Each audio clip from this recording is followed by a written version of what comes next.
The Lost City of Atlantis. Chapter 1. The Mermaid's Dream. The ocean's waves were calm and blue, and mermaids swam and played anew. Among them was a mermaid fair, named Pearl, with flowing golden hair. One night she dreamed a wondrous dream of a city lost beneath the stream. Its name was whispered in her ear, Atlantis, a city without fear. Pearl woke up with a start and gasped, her heart beating fast, a feeling that lasts. The dream was vivid, almost real, a message perhaps she must reveal. From that day on, Pearl knew her quest. To find the city, put it to the test. She swam to caves and searched the sea for a clue that could set her free. Her friends all thought she was mad to chase a dream, something they never had. But Pearl knew deep within her heart, her dream was just the start. So off she swam, her heart afire, to find Atlantis and never tire. For dreams can sometimes be true, and Pearl knew what she had to do. Chapter 2. A Clue in the Cave. Pearl dove deep into the ocean's blue, searching for a clue, something new. In a hidden cave, she found a spark, a glimmering object shining in the dark. It was a map, old and worn, with markings and symbols, a mystery unborn. Pearl studied it closely, her heart beating fast. Could this be the clue, the one that would last? The map showed a route to a hidden land, a city lost beneath the sand. It was Atlantis, the city of dreams, the place where wonders flowed like streams. Pearl knew that she had found the way to the city she had dreamed of day by day. She followed the map with all her might to find Atlantis shining bright. The journey would not be easy, she knew. Dangers lurked and obstacles too. But Pearl was determined, with a heart of gold, to find Atlantis, a story untold. So she swam off, map in hand, to discover Atlantis and make her stand. For in her heart, she knew it was true, that the lost city of Atlantis was waiting for her too. Chapter 3. The Journey Begins. Pearl set out on her journey to find the lost city of Atlantis in her mind. With her map in hand and her heart ablaze, she swam through the ocean's watery maze. Her journey was long, her journey was tough. She faced giant squids and sea monsters rough. But Pearl was brave, and she never gave in. She swam through the dangers with a will to win. She swam through coral reefs and undersea caves, past schools of fish and seaweed waves. She saw creatures she'd never seen before, from the tiniest shrimp to the biggest whale's roar. But despite the beauty that lay all around, Pearl kept her focus, her feet on the ground. For her mission was clear, her dream was near, to find Atlantis, a city so dear. As she swam deeper into the ocean's blue, the map led her on to the place that she knew. The city of Atlantis, a magical land that lay hidden beneath the ocean's sand. With each stroke of her tail, with each beat of her heart, Pearl knew she was closer, that she'd soon depart to the city of wonders, the city of dreams, the lost city of Atlantis, or so it seems. Chapter 4. The Guardian of the Gates. As Pearl swam closer to the city of Atlantis, she saw a creature guarding the gates, so gigantic. A fierce sea serpent with scales of gold, whose eyes were red and whose breath was cold. The creature hissed and roared with a mighty sound, and Pearl knew that she must not back down. She approached the creature with a brave heart, for she knew that she must play her part. The serpent asked her in a deep, menacing tone, "What is your purpose? Why have you come alone?" Pearl spoke with courage. "I seek Atlantis, the lost city, to discover its secrets, to see its beauty." The serpent eyed her with suspicion and doubt, but then he saw the map and let out a shout. "For centuries, no one has come this way. to seek the city of Atlantis, where treasures lay. The serpent then spoke. I will let you pass, but be warned, danger lurks in the city, alas. Protect yourself and be cautious and wise, for Atlantis is full of surprises. Pearl thanked the serpent and swam through the gates into the city where wonders awaited. She marveled at the crystal buildings and sparkling jewels, and knew that her journey had been worth all the trials and fuels. Chapter 5. Exploring the city.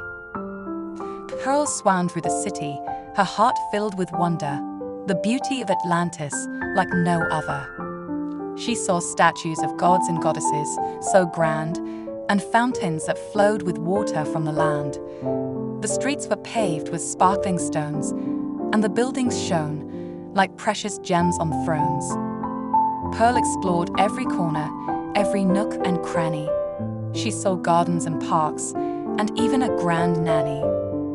But as she swam deeper into the city's core, she saw something strange, something she'd never seen before. A dark cloud was looming over the city's sky, and Pearl knew that something was awry. She followed the cloud to a palace so grand, and saw the source of the cloud, a sorceress's hand.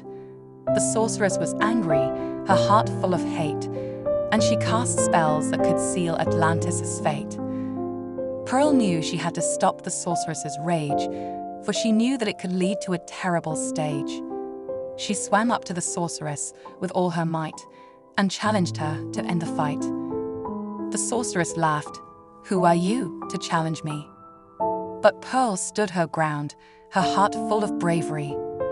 She said, "I am Pearl, and I will not let you destroy the beauty of Atlantis that we all enjoy." The sorceress saw Pearl's courage, and her heart gave in. She knew that she couldn't let the darkness win. She used her magic to lift the dark cloud, and Pearl smiled, for Atlantis was saved, she vowed. Chapter 6. The Secret of the Sunken Palace. As Pearl explored the city, she had a tale of a sunken palace hidden in a deep-sea vale. The palace was said to hold a great treasure, a secret so powerful that it was beyond measure. Pearl knew she had to find the sunken palace, for she had a feeling that it held a great solace. She followed the map to a dark abyss, where she saw the palace in all its grandeur and bliss.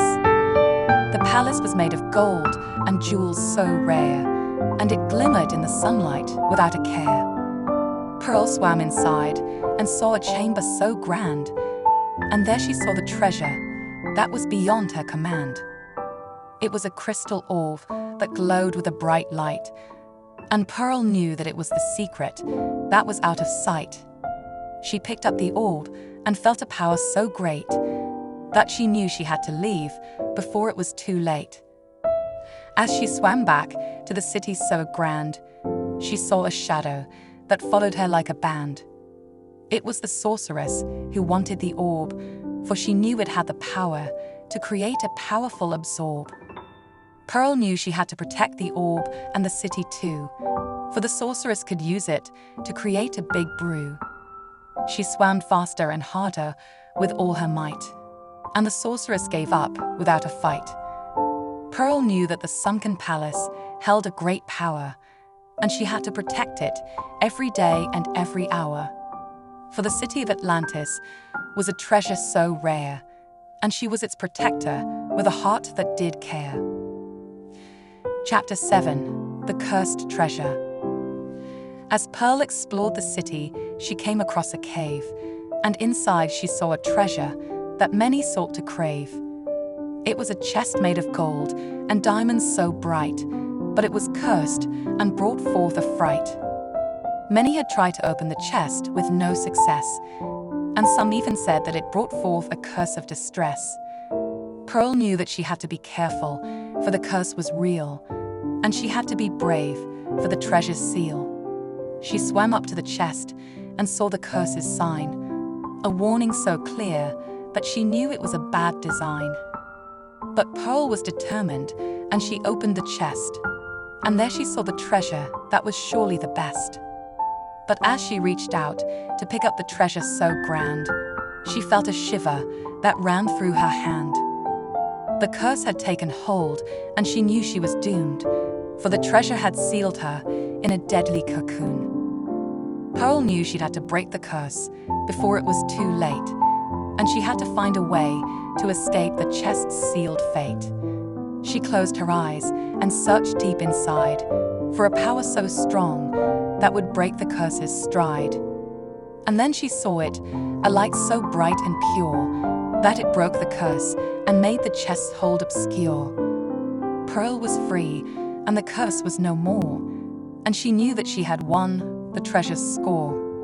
She left the cave with the treasure so bright, and she knew that she had won the battle of might.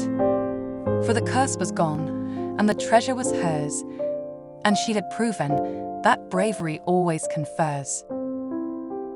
Chapter 8: The Battle for Atlantis.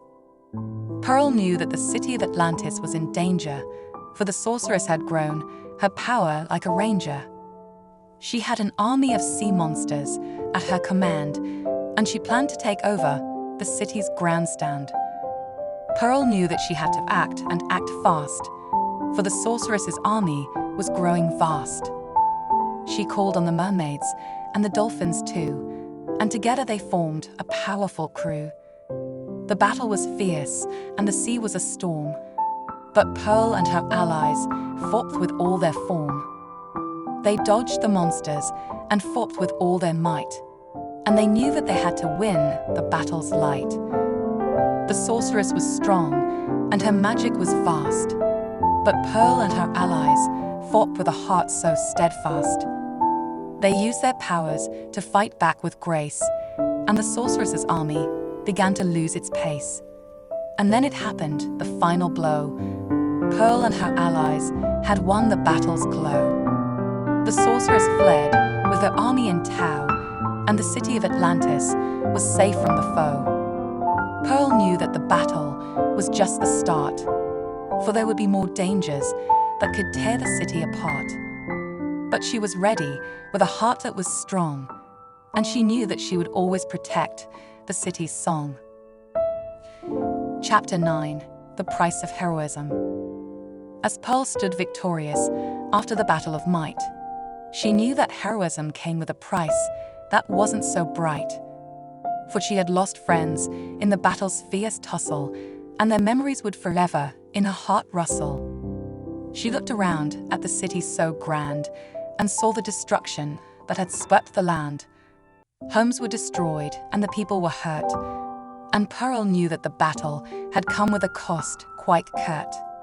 She went to the city's leaders and offered her aid to help rebuild the city and the damage to raid. She worked tirelessly day and night to bring back the city's glory and its might. But as she worked, she couldn't help but feel that heroism came with a price that was all too real. For she had lost friends and seen the city's fall, and she knew that heroism was not just a call. It was a sacrifice that one had to make to protect the city and keep it from a deadly stake. And though it came with a cost that was hard to bear, Pearl knew that heroism was worth the share. For the city of Atlantis was her home, and she would do anything to keep it from a deadly dome.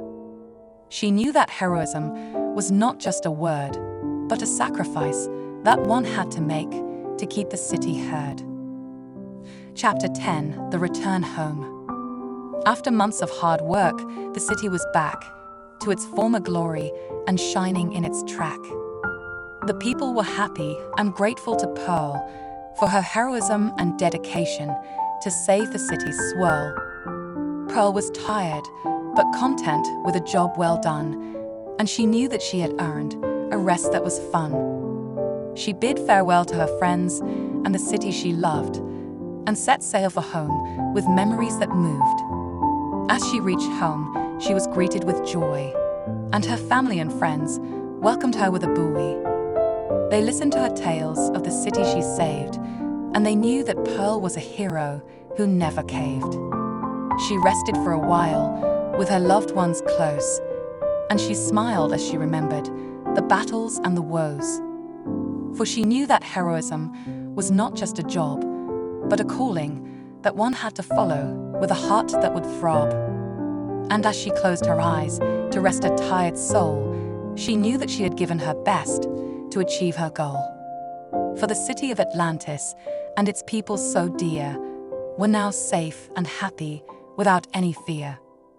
And she knew that she would always be a hero in their eyes, a symbol of courage and a light in the skies.